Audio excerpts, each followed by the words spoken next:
भारत भारत भारत मोर देश हरे।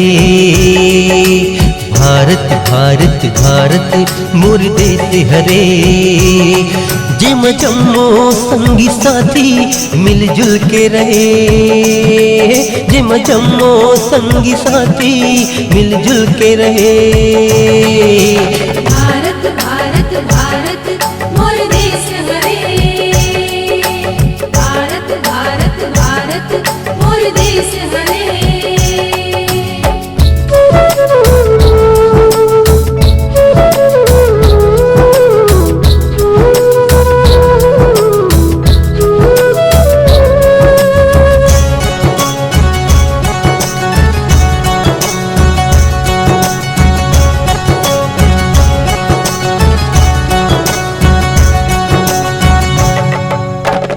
गण मन अधिनायक जय हे राष्ट्रगान हम गातन।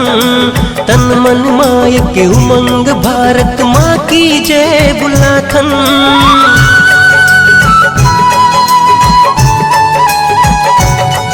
हाँ जन गण मन अधिनायक जय हे राष्ट्रगान हम गातन। तन मन माय के उमंग भारत माँ की जय बुलाथन। यहाँ हिंदू है, यहाँ मुस्लिम है, यहाँ सिख है और ईसाई है। यहाँ राम रहीम दुर्गा काली है। यहाँ जम्मो धर्म भाई भाई है। यहाँ जम्मो धर्म भाई भाई है। जय भारत जय भारत जय भारत जय भारत जय भारत जय भारत जय भारत जय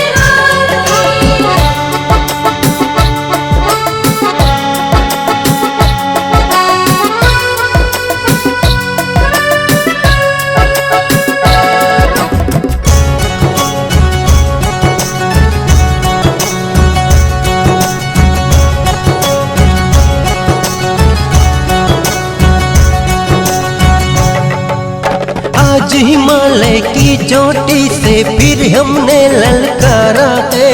दूर हटो ये दुनिया वालों, हिंदुस्तान हमारा है।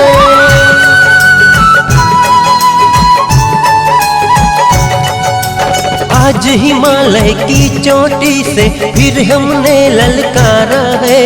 दूर हटो ये दुनिया वालों, हिंदुस्तान हमारा है।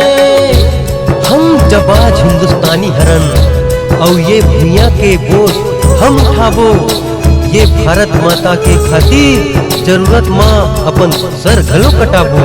यहाँ सुभाष चंद्र बोस, चंद्रशेखर आजाद और लोकमान्य तिलक जैसे वीर भी अपन बलिदान ला दे दिस।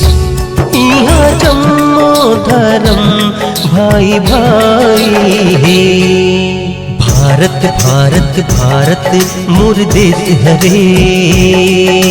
भारत भारत भारत मोर देश हरे।